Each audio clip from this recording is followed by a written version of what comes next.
possibilities, but if we're talking the more traditional sense, especially for the original six franchise, I'm pretty sure the Bruins are going to want to pick a guy. You're listening to the PuckUps podcast. It's time to hit the ice with Brian DeFelice. Welcome into episode 18 of the PuckUps podcast. I am Brian DeFelice, and thank you all for joining me. On today's show, we're going to talk about the Bruins games this week against the Los Angeles Kings and the San Jose Sharks and discuss the storylines that came from them, including one player in particular who may be strengthening their case to be the next captain of the Boston Bruins. Which player am I talking about? I'll give you a hint. He's had his fair share of dental work this season. James Hagens watch is officially underway. Boston's top prospect may go from an Eagle to a Bruin as soon as this weekend. I'll detail how that may be a little bit later on. And we'll finish things off with a mailbag Q&A from you, the listeners. Now, before we get started on all of that, just a friendly reminder, if you haven't done so already, to please go ahead and subscribe to the PuckUps on YouTube, Apple Podcasts, Spotify, or anywhere else that you get your podcast. If you want to get in touch with me or be a part of the show, you can email me, info@thepuckups.com. You can tweet at me on X @BrianDeFelice_, or you can tweet at the show @thepuckups. Now let's kick things off with Boston's 2-1 win over the Kings on Tuesday night. The win marked Boston's 12th consecutive on home ice. And it feels like every time the Bruins play the Kings, they seemingly either go to overtime or one of the teams win by a goal late in regulation. You'd have to go back to the 2015-16 season where there was a blowout of any nature. And it was a 10-1 or 10-2 win, I believe, by the Kings. And the reason I know that it was a decade ago is because it was Milan Lucic's first game back in Boston as an opposing player. And Lucic, of course, was traded by Boston to LA at the 2015 draft, or leading into it. It was one of Don Sweeney's first moves as GM, actually. So that was quite a long time ago.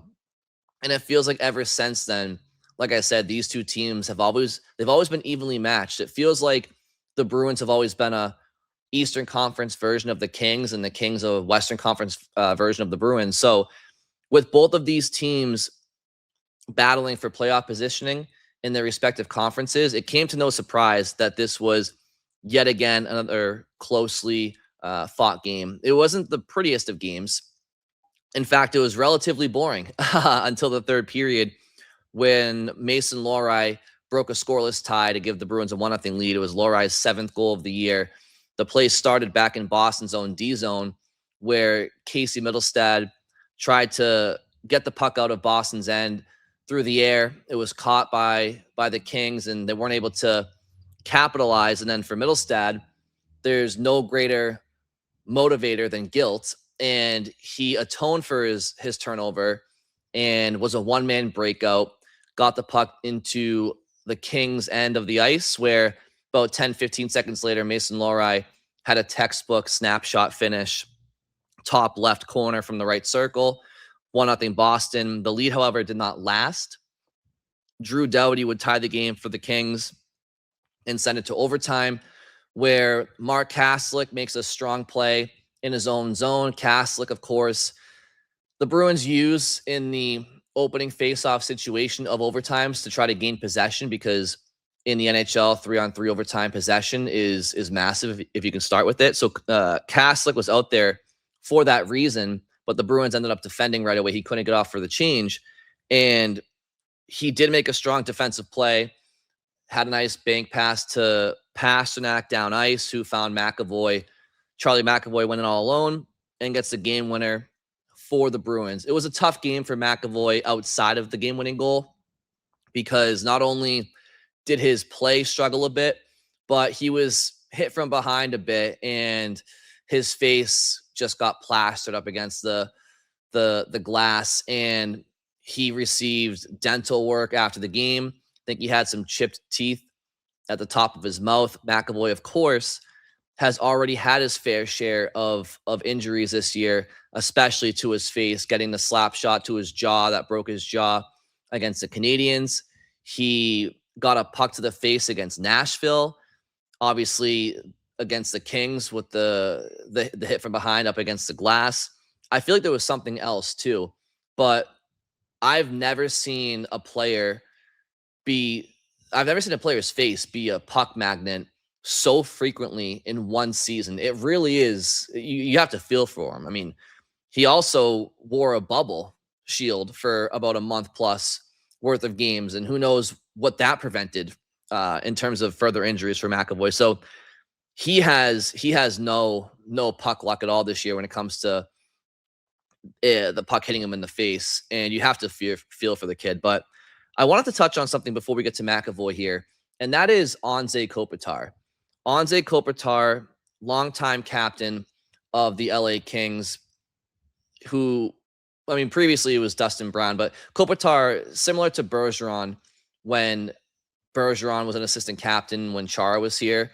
When Dustin Brown was captain of the Kings, Kopitar was right there. He wasn't the captain, but he was a de facto, co-captain with Dustin Brown, just kind of like how Bergeron was with Chara all those years. But Anze Kopitar, after the game, the Bruins lined up and shook his hand because it was his final game at TD Garden. The Kopitar, of course, is retiring at season's end, and just wanted to spend a moment talking about him because he is, in my opinion, one of the greatest two-way forwards to ever play the game.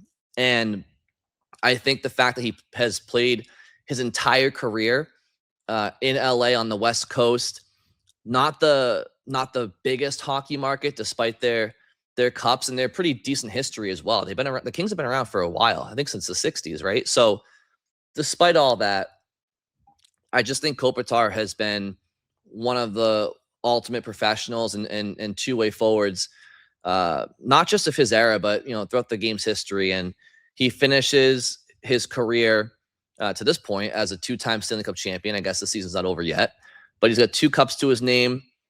He has over 1,300 points in just over 1,500 games. So the game's going to miss him. A lot of fun to watch. I believe he was drafted in 2005. So this is his 20th season, and Bruins fans won't get a chance to see him play against Boston ever again. So congratulations to Anze Kopitar on a first ballot Hall of Fame career. Obviously, it's not done yet, but in terms of the Bruins, it is. And so I wanted to highlight that quickly before we get into Charlie McAvoy postgame. So let's do that right now. Charlie McAvoy was asked after the game if he has gotten used to playing through injuries so far this season. Do you feel like you've gotten used to having to play through stuff like this again? I wish the hits would stop coming, honestly. I'm just, it's tiring. My mouth honestly can feel worse, so, but I'll get some work. We got a really good dentist here who's great. I'm just really happy we got 2 points tonight, honestly. I didn't feel great or have my stuff tonight, and just to see it go in at the end, and I kind of feel like all's forgiven, and I just need to get some rest, and I'll be better on Thursday, and we just keep this thing going. Well, unfortunately for Chuck, he wasn't much better on Thursday, and we'll get to that in short order. However, throughout the totality of his season this year, Charlie McAvoy has been outstanding by and large. He is having the best offensive production of his career. His points per game production is the best that he's ever had objectively.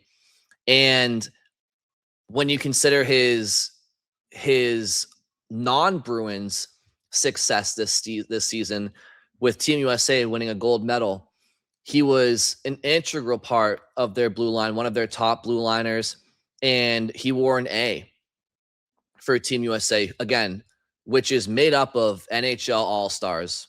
And among that roster, Charlie McAvoy was wearing a letter. And anytime that USA hockey players have been asked about Charlie McAvoy, especially dating back to last year during the Four Nations where Charlie suffered the shoulder injury, which turned into a nasty infection that cost him the remainder of the Four Nations face-off, including their gold medal game against Canada and the rest of the Bruins season, his U.S. teammates were asked about his importance when he was out of the lineup, and they all spoke to his leadership on and off the ice and how dedicated Charlie is and how big he is to that locker room. And that's a locker room full of guys that are not teammates in the NHL season. So we know what Charlie means to USA Hockey. We also know what he means to the Boston Bruins. And entering this season, David Pastrnak seemed to be the undoubted leader in the clubhouse in terms of who's going to be the next captain of the Boston Bruins.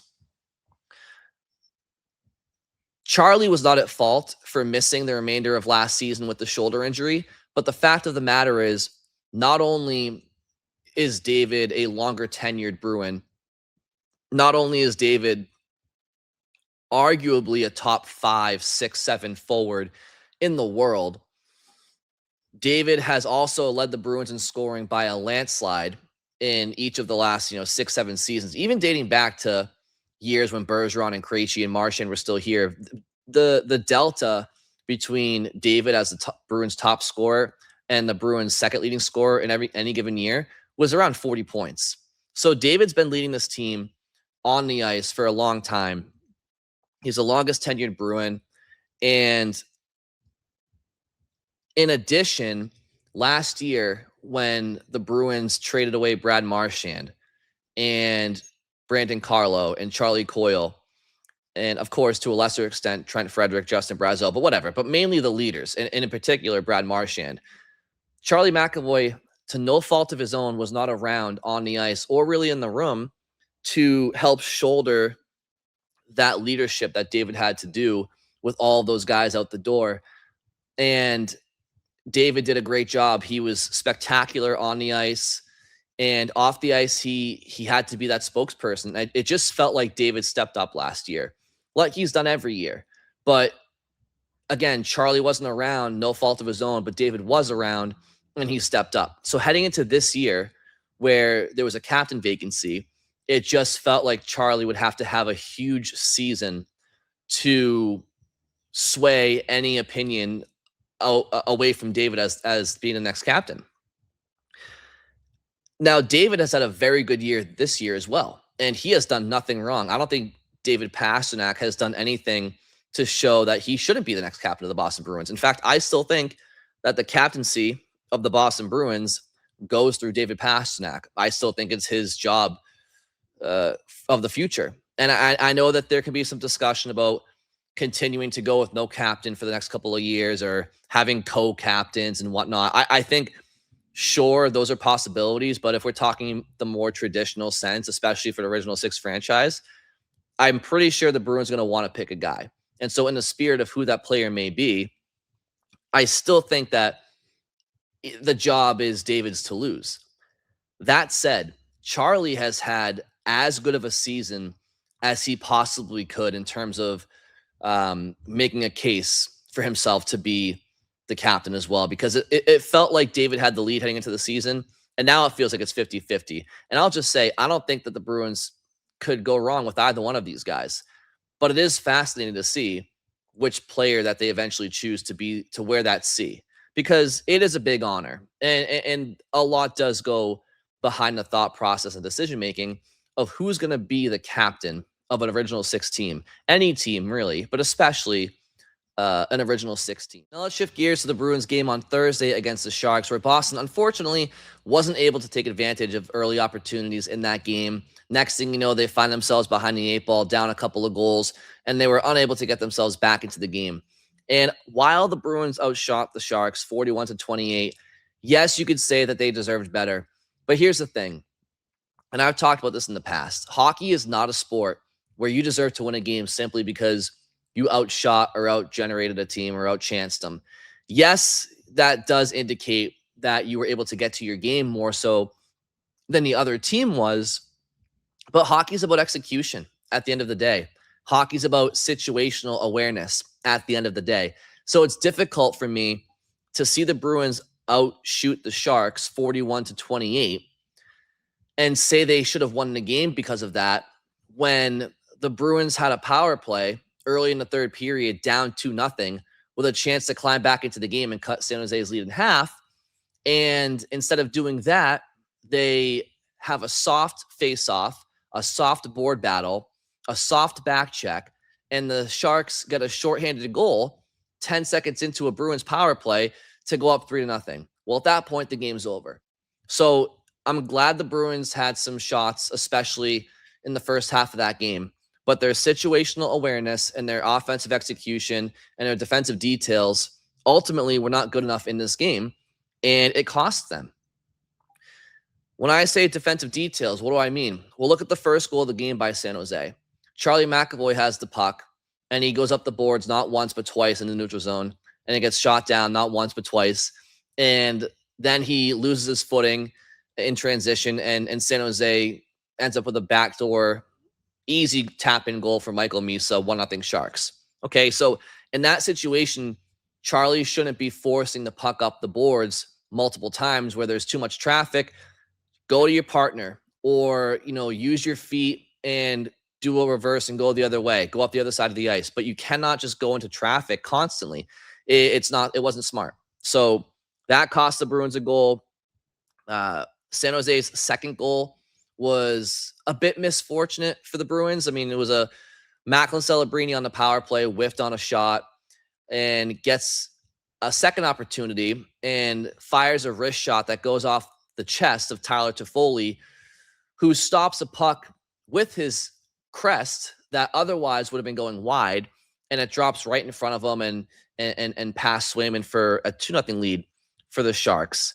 The third goal of the game was a breakaway that I had just previously mentioned, where the Bruins are on the power play and they lose the face-off, they lose a board battle, and they aren't wise enough to the back check. David's late back checking, Charlie pinches, and again, it's 3-0. So at that point, the game's pretty much over. And if it wasn't over then, it certainly was over after William Eklund had probably the goal of the season, if not one of the goals of the year, where he goes around Andrew Peeke, gets a shot on Swayman, and while Eklund is falling to the ice, bats the rebound out of midair under the crossbar.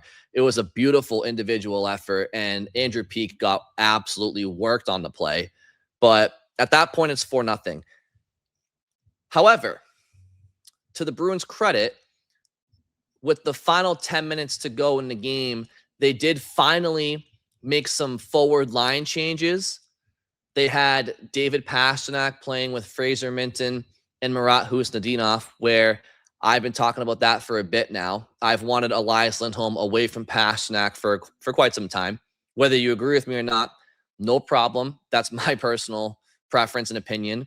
I think that Elias Lindholm is an offensive net negative at 5-on-5, and I think that it's bringing down David Pastrnak. I think his lack of playmaking, his lack of speed, his lack of confidence, his lack of finishability at 5-on-5, it is all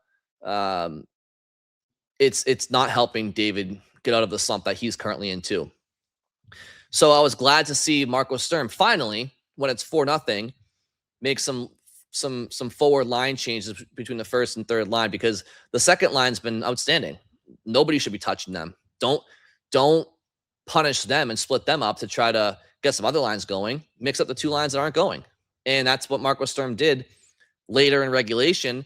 And 10 seconds into a shift together, Husnudinov, Minten, and Pastrnak score a goal.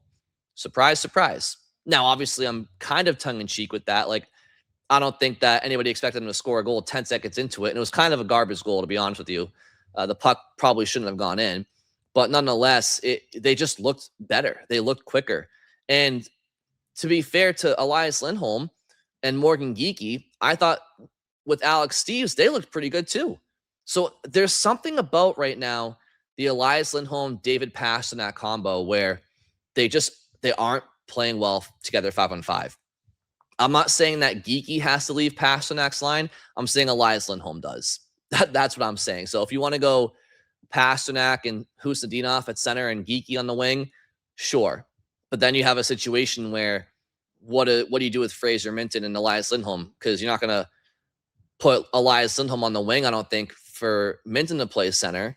So I just think right now they should stick with Pastrnak, Husnudinov, and Minten, and then do Geekie Elias Lindholm and either Alex Steves or Mikey Asimont.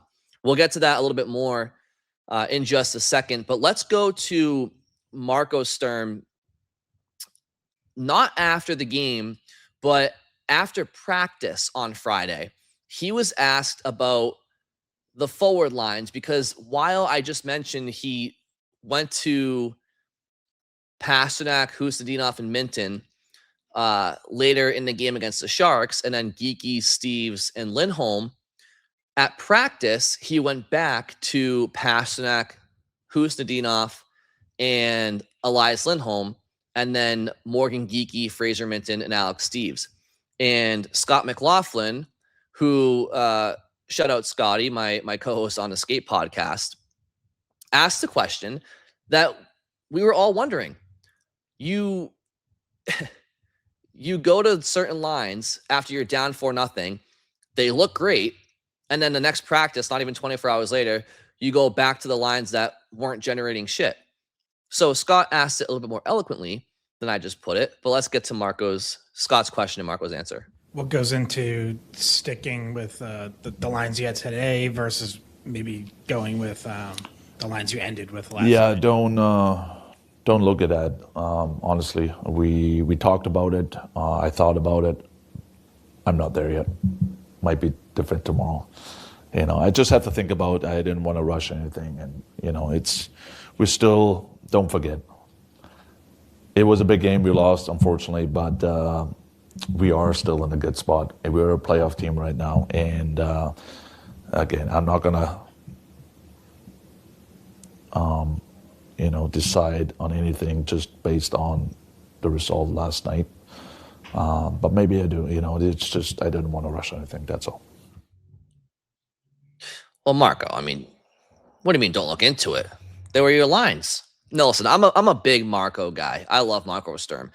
Loved him as a player, and I'm a big fan of him as a coach. I will say he is being annoyingly stubborn with the reluctancy to take Elias Lindholm away from David Pasternak for an extended amount of time.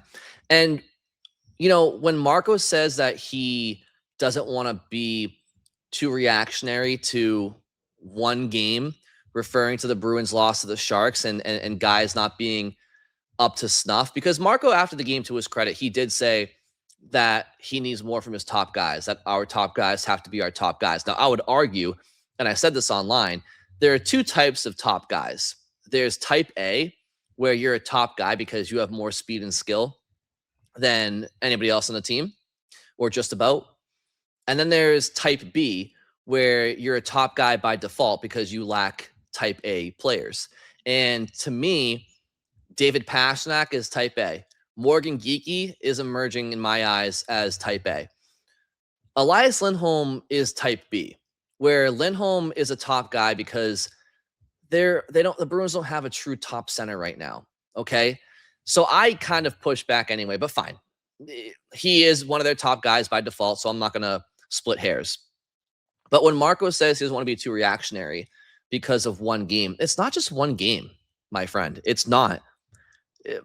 Elias Lindholm on the season is, yes, he's fifth in point scoring for Boston, and I don't want to take that away from him, okay? He has 40 points in 50 games, or 52 games, 58 games. I can't read my chicken scratch. I think it's 58 games. 12 goals, 28 assists, 40 points. So he's producing fine enough, well enough. Again, fifth on the team in overall scoring. But at 5-on-5, Elias Lindholm on the season is 12th on the Bruins roster in 5-on-5 point scoring. And I hear you out there who say, why are you harping on 5-on-5 production? There's more to the game. There's 3-on-3. There's 4-on-4. There's 5-on-4. There's 5-on-3. There's 6-on-5. I get it all. I know that. I know how important those situations are too. It's all part of the game. But my simple rebuttal is, where is most of the game played? The game is mostly played at 5-on-5. That is an objective fact. So it seems irresponsible for me to analyze a hockey team and a hockey player and be told, well, don't worry about his lack of 5-on-5 scoring because he's scoring on the power play. I mean, that's letting him off the hook. I know he's been pretty effective on the power play, and that's great. But that doesn't negate the fact that he's been an offensive enigma at 5-on-5. So, furthermore, to Marco's statement, it's not just one game, Marco. In fact, over the last 10 games at 5-on-5, Morgan Geekie is ranked 15th on the Bruins in 5-on-5 scoring with 2 goals, 2 points. Elias Lindholm is ranked 17th on the Bruins. 17th. 17th. There's only 20 some odd players in the roster. He's ranked 17th on the team in 5-on-5 scoring with 2 goals and 2 points over his last 10 games. That's 4 total 5-on-5 points combined between Morgan Geekie and Elias Lindholm, who are supposed to be 2 of your top forwards at 5-on-5 the last 10 games. In fact, those 2 players have combined for 0 goose egg, 0 5-on-5 points in the last 8 games since Boston returned from the Olympic break, since the NHL returned from the Olympic break, okay?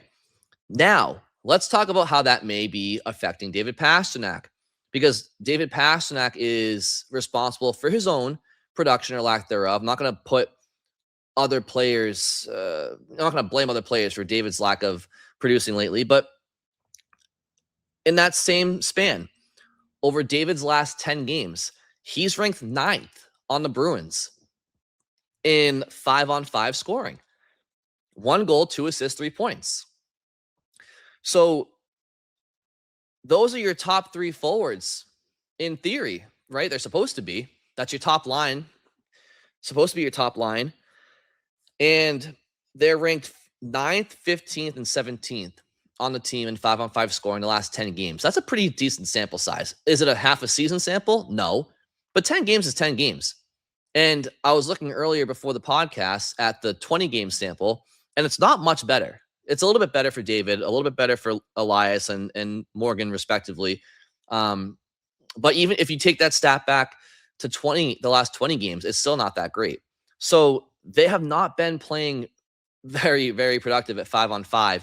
And even on the power play has been struggling mightily since the Olympic break ended. In fact, the power play and the penalty kill have kind of switched places. Before the Olympic break, the power play was clicking all season long at a pretty high rate. In fact, I think they were top 5 all year, pretty much, in the power play. They've now dipped to 7th, I think, in the NHL in the power play. And the penalty kill was it was top 10 for the first month or two. And then the last couple of months before the Olympic break, it plummeted. And to the point where it was the biggest point of emphasis for the Bruins coaching staff during the Olympic break was fixing the penalty kill.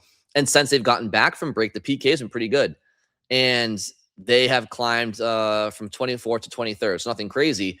But the PK has been better of late, and the penalty kill or the power play has struggled. And I don't think it's a coincidence that the power play is struggling when these players are struggling at 5-on-5.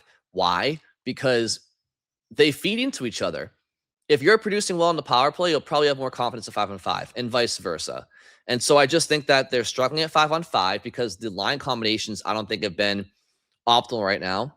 And on the power play, they're overcompensating for their lack of success at 5-on-5. And so they're looking for perfect plays. And they're trying to sit back and find the perfect passing lanes and the perfect shooting options. And that's not how you perform on the power play. Now, the Bruins power play, as I said, has been really good all year. So I don't want to condescend what's been a very successful unit, but the last little while it hasn't been great. And I think it's because rather than playing on their toes and hunting loose pucks and being like dogs on raw meat and utilizing the extra player you have on the ice, and rather than just getting pucks to the net and taking the ice that's given to you, and like, for example, if Pavel Zacha gets the puck on the goal line instead of just looking back to David or Charlie at the point and passing it around the perimeter, if you have ice, if you have 5-6 feet, take that puck right to the net mount. Try and stuff a shot in. Try to create some havoc in the crease. Maybe there's a loose rebound that Elias Lindholm puts in, or Morgan Geekie puts in, or Geekie gets a puck and finds David in the slot for a one-timer because the penalty killers are scrambling. If you win an opening faceoff or it's a draw, everybody has to get in and help out on the draws. If there's a loose puck on the boards, you have to outnumber the penalty kill. What good is being on the power play if you can't outnumber the penalty killers on loose pucks, right? So if you're outnumbering them, you should win those battles. Okay, like win draws, get pucks to the net early and often on the power play. The Bruins ultimately are just overthinking right now, and they're reacting instead of acting. Okay, so I want to get to Marco Sturm again. He was asked at practice about the struggles of Elias Lindholm lately. When it comes to Elias's game, is there something that needs to be unlocked there to kind of get him back on track? I mean, unlock, I don't know. You know, he's really reliable all year long. He's been pretty steady. But again, in this certain time of the year, I think that's where, again, talk about best players, that's where they come to shine, and they're going to be the difference. And I think that's something we need him to do more, to be more, you know, to be more a best player, because he can be. So it's not October anymore. It's not November anymore. It's March. It's crunch time. So so we just need just a bit more. I mean, yes, you need a lot more actually from Elias Lindholm. And again, I'm talking specifically at 5-on-5. Okay, so in my opinion, I just don't see it with him. I'm not trying to be a Debbie Downer on the guy, but he doesn't have an above average shot. He doesn't have above average skating. He doesn't have above average one-on-one playmaking ability. He's a above average face-off guy. We all know that. He's excellent at the face-off dot. Excellent. Can not even try to take that away from him.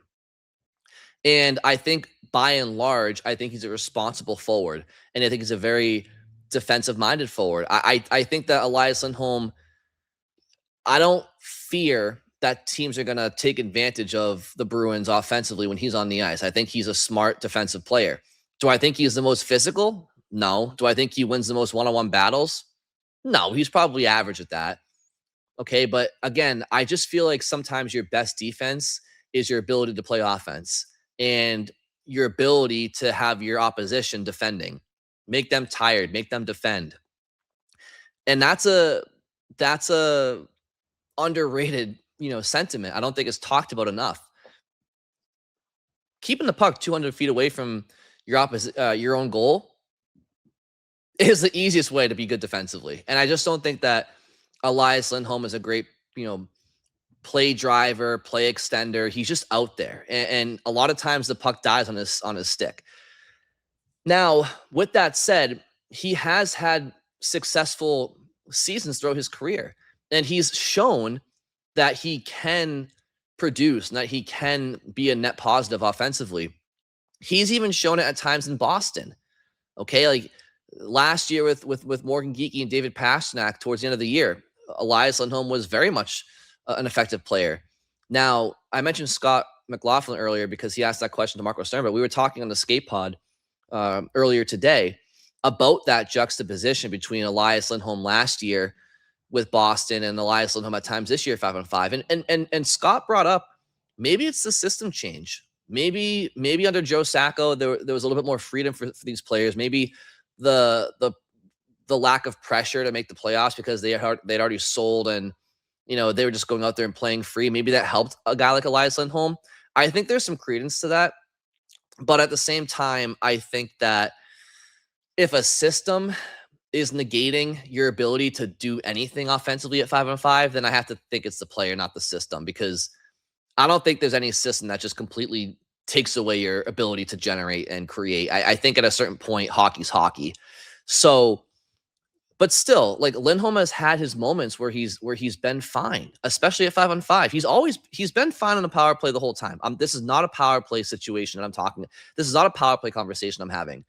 Okay, it's a 5-on-5 conversation, and it's a conversation because, as I said earlier, 5-on-5 is it's where the game is mostly played. Okay, objectively, and also in the Sharks game, like I said, the first line and the third line were playing like dog shit. They had no chemistry. They had no extended zone time. Not a ton of grade A chances. They were just out there. They were out there for just taking up time and space. They were taking up. They weren't doing anything. The second line was, but the first and third were just they weren't doing much of anything. And then when Marco made that switch, maybe it was because they knew the game was already over and they were just saying, fuck it, let's go out there and just do what we can do. But David looked way better with Husnudinov and Fraser Minton. They were moving quicker. My eyes weren't deceiving me. I'm telling you all that line was moving a lot faster and had a lot more creativity and speed than the line did previously with Lindholm there. And then conversely, like I said earlier in the episode, Elias Lindholm, Geeky, and Alex Steves, they look good too. They did. So I don't know if it's a specific thing right now with David and Elias and Morgan where they just aren't clicking. But like, I don't know. I don't know what it is, but I'm telling you, those last 7-8 minutes, Geeky, Steves, and Elias Lindholm, they almost had 2 or 3 goals. And Pasternak, Husnudinov, and Minton, they did have a goal, and they had some more chances too. So again, I would stick with it. I would stick with those lines. And Marco told the media not to read into the practice lines he had earlier today that were back to the previous lines, which had Lindholm with Pasternak. But either way, these lines, I think, are subject to change regardless, potentially as soon as this weekend, because we are unofficially, but also kind of officially, on Hagens' watch. I don't know if Hagens' watch officially starts when BC's season technically officially ends, or if it starts now. I think it starts now because BC plays Maine in the Hockey East quarterfinals tonight at 7 p.m. So by the time you listen to this episode, chances are the game is ongoing or already concluded. But BC is ranked 18th in the nation right now, and that is not going to be good enough to qualify for the national tournament unless they win the Hockey East championship. So if BC wins the Hockey East championship, they get an automatic bid to the national tournament. And if that's the case, then James Hagens will be an Eagle for at least a couple of more weeks.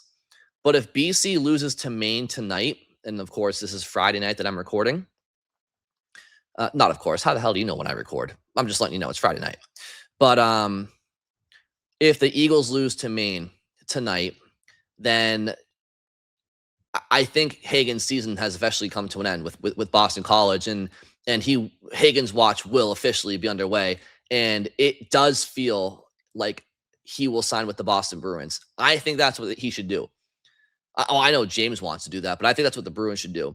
I think the Bruins should sign Hagens because A, he was a good Samaritan and went back to school for his sophomore year like the Bruins asked him to, where I'm sure he would have liked to have gone pro right away. And B, the Bruins need his speed and skill. I think with top prospects like this, top tier prospects, I think you have to play ball with them, and you have to give them an opportunity to sign pro when it seems right. And I think that the timing seems right now. And I think that right now the Bruins have a glaring hole, at least, well, they have a couple, but they have at least a glaring hole in their top 9, because James Hagens will go into that top 9 right now over Alex Steves and Mikey Eyssimont. Absolutely. And that's no disrespect to those two players, but Hagens would be a immediate infusion of youth, speed, and skill that this Bruins team could desperately use right now. And I'm not saying that there wouldn't be growing pains for Hagens. And I'm not saying that for those of you out there who think that the Bruins should wait for Hagens to start his ELC in a full season rather than, a little, month or two down the stretch here this year. I'm not going to tell you how to feel. I don't think that's that big of a deal. I really don't. Like, I think that if the Bruins, if he can get some games this year, some valuable games, and potentially get some playoff experience as a 19-year-old, I'm sorry, I don't think there's anything wrong with that. And I don't. And if he does have some growing pains, it's to be expected. So I think that Hagen should come in. Again, it depends on when BC's season ends, but let's assume it ends Friday night. Then, which again, it may not. They might beat Maine, but even if the Eagles don't lose to Maine on Friday, as long as they don't win the Hockey East Championship, I think that they aren't qualifying for the national tournament. So Hagens could be in the lineup for Boston as soon as this weekend or maybe mid next week. But either way, I think it's on the horizon. And if and when he does sign in Boston, there's a couple of places you could put him. You could put him with David Pastrnak and, Marat Husnudinov. You could put him with Pastrnak and Elias Lindholm if Marco Sturm is hell-bent on playing Lindholm with Pastrnak. Or you keep Pastrnak with Minton and Husnudinov for a little bit more, and you do Hagens on the left with Geeky and Elias Lindholm. Right? Either way, I don't think the Bruins are going to touch their second line. So either way, I think it's going to be a first or third line situation that he goes into, and he'll probably play. Does he play at the wing? Probably. He probably plays wing in his initial NHL games. I'm not sure how long that experiment would last. And you know what? If Hagens plays for the Bruins and struggles mightily, okay, then maybe they'll send him down to Providence for a little bit. But either way, I think that Hagens' watch is on its underway, and I know I look forward to following that BC Maine game once I finish recording this episode. So with that said, we are going to move along now to the mailbag segment of this episode, which I'm looking forward to getting into because I haven't done a mailbag in maybe a couple of weeks, maybe pre-Olympics actually. So let's get into this right now. Thank you all very much for always submitting questions and comments to me online, whether it's YouTube, Twitter, emailing, TikTok, Instagram. Again, I've said this before. If I wanted to talk Bruins by myself, I would just do it in my car. I think that my goal with this show and this brand is to, create a community and a platform for everybody to have their voices heard. And, like I said, I think that people are fans for 1,000,001 different reasons. And I think that whether you're a fan because you played hockey your whole life and the Bruins are the closest team to where you grew up, or you're a fan because you just started watching the game recently or playing the game recently, or, you're a fan because you watched hockey with a loved one or a friend back in the day and it reminds you of them or whatever. Like, hockey and sports fandom, it's an escape for all of us, and it's no different than your favorite TV show or movie.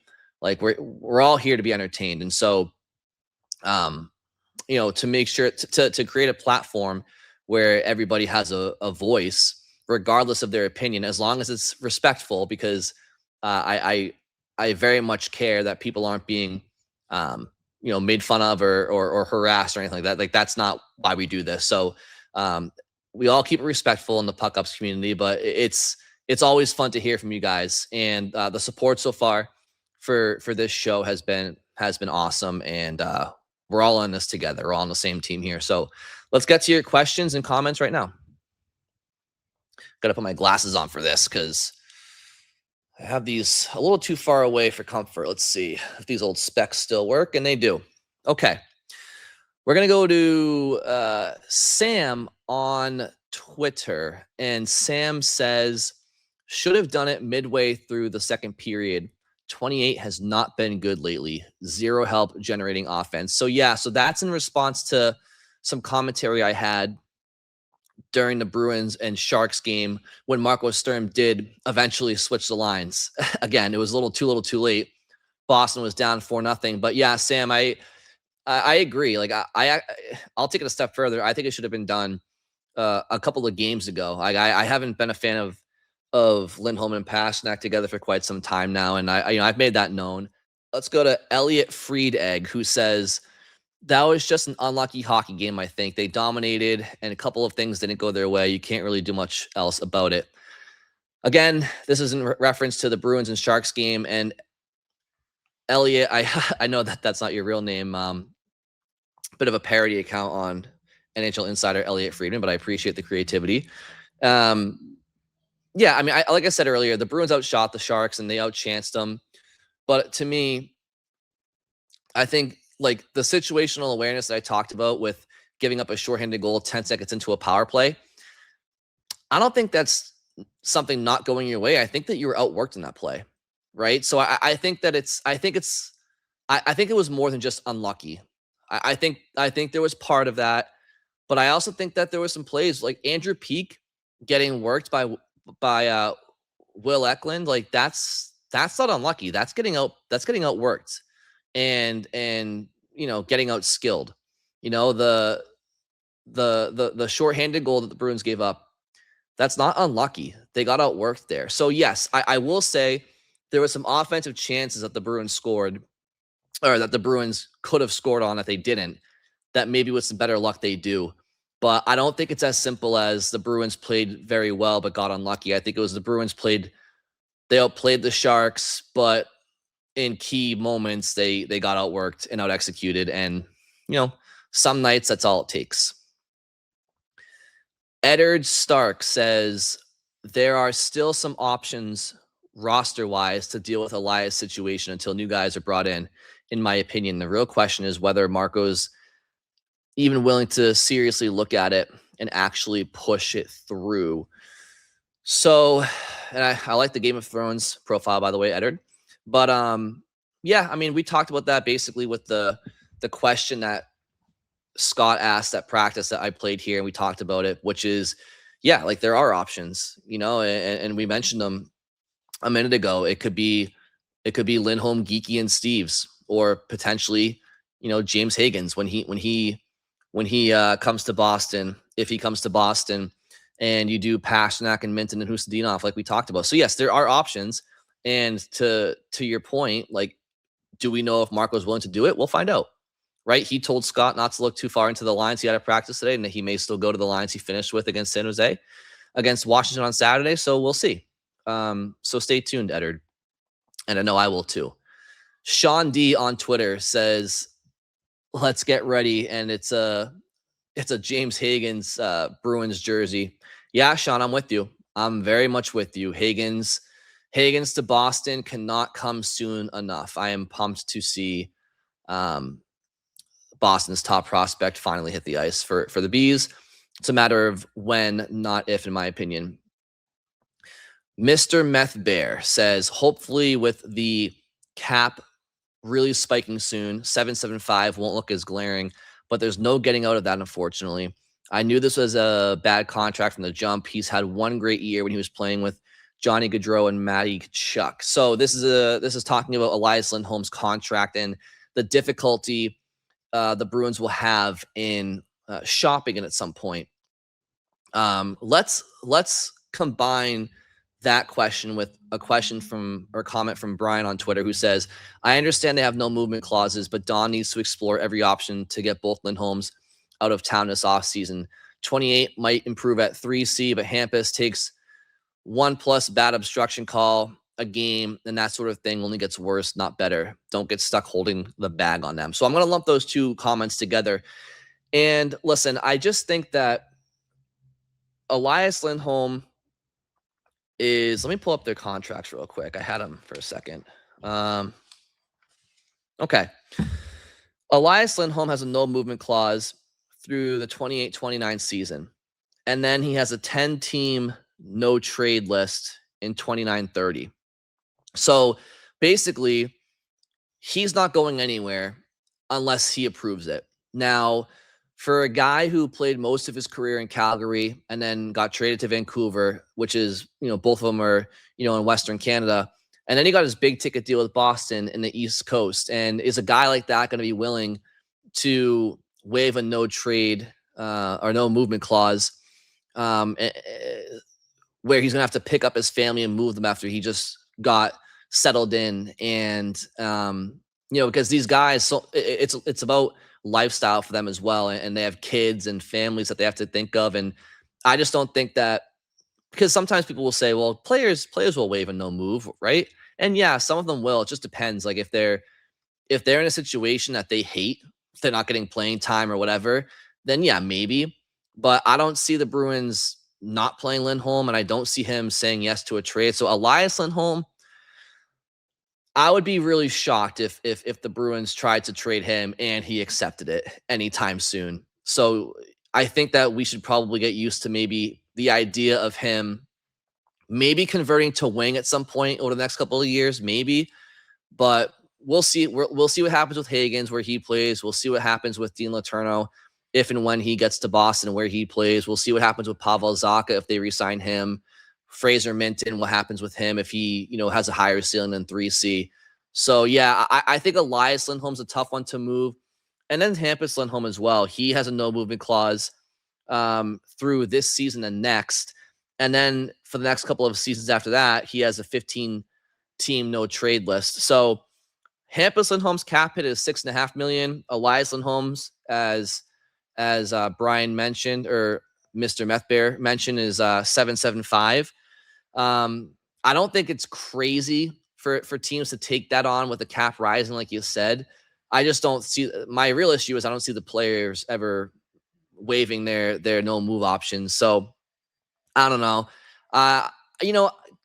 Could I see them trading Hampus Lindholm? I don't think so, guys. I think 6.5 for a top 4 guy is still valuable. And, he's a big leader in that room. And listen, we see what the challenge is for the Bruins on the right side, not having a true top 4 guy on the right side.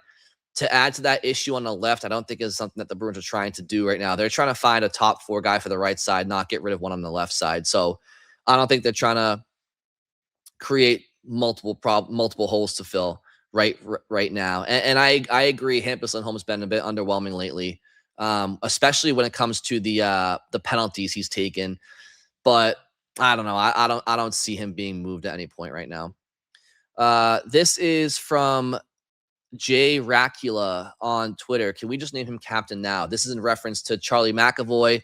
I mentioned how he's having he can't catch a break with all the pucks to the face and the glass to the face. So clearly this is somebody who thinks Charlie McAvoy should be captain, not David Pastrnak. So again, I'm curious, do you think that the Bruins' next captain should be Pastrnak or McAvoy or other, right? But I think it's those are the 2 guys that it should be.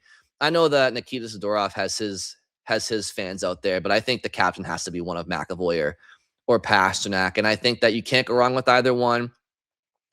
I've had this sneaking suspicion for quite some time that the Bruins have always probably wanted it to be McAvoy. I just think there's something about that top right shot defenseman being a captain, and he's American, and all these things. Not that you can't have a European captain. I mean, Red Wings fans would probably spit in my face hearing that comment, but I didn't mean for it to come out the way that it sounded. Nicholas Lindstrom was obviously one of the greatest captains to ever play the game, and he was a Swede, and there's countless examples of non-American or Canadian captains, but I've always just kind of got the vibe that David maybe just wants to do his thing and not be that guy. But that opinion of mine has changed over the last year or two. But yeah, I don't know. McAvoy, Pastrnak, I really don't care which one it is. I'm just curious to see who they choose. Adam Blacker on Twitter says, starting to get worried Toronto's pick is going to be top 5. That's a question. Starting to get worried Toronto's pick is going to be top 5. I am. Yeah, Adam, I am too, actually. And I'm hoping that it's not the case. And we saw last year the Bruins finished the year with the 5th worst record, and the lottery didn't help them because the Islanders and Utah both moved up and moved Boston down to 7th. So even if Toronto somehow finishes with the 5th or 4th best odds, which I still don't think they're going to. I mean, I know Austin Matthews might be out for a bit after that knee-on-knee hit by Radko Gudas. I still think Toronto finds a way to finish between 6 and 10. But in the off chance that they do finish top 5 pre-lottery, there's still a chance that they finish outside the top 5. But yeah, I am getting a little bit worried, to your point, that Toronto's pick will end up being top 5. Hopefully it ends up being 6. That's the best case scenario for Boston. This is from Arnold on Twitter. Brian, I know people are saying the lines, and I'm totally convinced our biggest problem going forward is the back 6. We probably have the most overrated defenseman in the NHL: size, skating, physicality, and main thing, smarts. We're lucky McAvoy is doing all he can. No support. Okay, so I think that to an extent I agree with you on Hampus Lindholm this year. I think he's been a little bit, he's been okay for the most part. He hasn't been great. I think that he's clearly still coming back from, the injury he had last year that, he missed pretty much the entire season. He's also getting a little bit older. I think Hampus Lindholm has been okay to good, not great. I think Nikita Zadorov has been pretty good this year. I have to say, I don't think his offensive numbers are never going to be anything crazy or astronomical. And I do think he's been a little bit behind the 8 ball since they got back from the Olympic break. But I feel like Nikita Zadorov has been pretty good this year. Overall, I think he's been pretty good. And Jonathan Aspero has been, quite the story. I believe he's still leading the team in plus minus for whatever that's worth. He's also, I want to pull this up here too. Jonathan Aspero, let's do the last 20 games here. Last 20 games, Jonathan Aspero is 9th on the Bruins in 5-on-5 scoring. Last 10 games, Jonathan Aspero is 3rd in 5-on-5 points with 5. And we know that he's not a power play guy. So Jonathan Aspero has 5 assists in his last 10 games. And I think he's, again, a guy that literally nobody knew heading into the season. I think he's been a good story. So I think it's a stretch to say McAvoy's been doing everything with no support. I do think he's had some support. And, even Mason Lohrei was a minus 43 last year, league worst. And right now he's a plus 11. So Mason Lohrai's gotten, he's improved as well too. I think it's fair to say that, Andrew Peake's been bad this year. Yoki Haryu's been not great this year. And I would say, Arnold, McAvoy has been doing all he can for the most part. And then everybody else, I would say, has been inconsistent. I think Elias, Lindholm, and Laura have been inconsistent. I think Zadorov has been a little less inconsistent than them, but still inconsistent.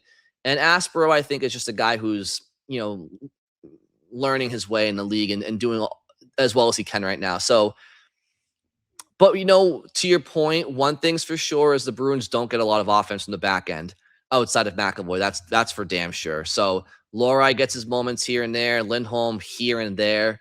But yeah, the Bruins don't generate a ton of goals from the back end. That's definitely fair. So if we're talking offensive production from the back end, then yeah, definitely not a ton of support there for McAvoy. Ashley says, unfortunately, based on Sturm's comments after the game about lines, he's not moving Lindholm off the top line anytime soon. So yeah, Ashley, I think that's a fair question. And again, Marco's comments after practice today, where he said, don't look into the lines I had. He's still undetermined. So I guess we'll take him at his word for that. We'll see if Marco Sturm changes the lines against the Capitals and keeps them as they were to end the San Jose game.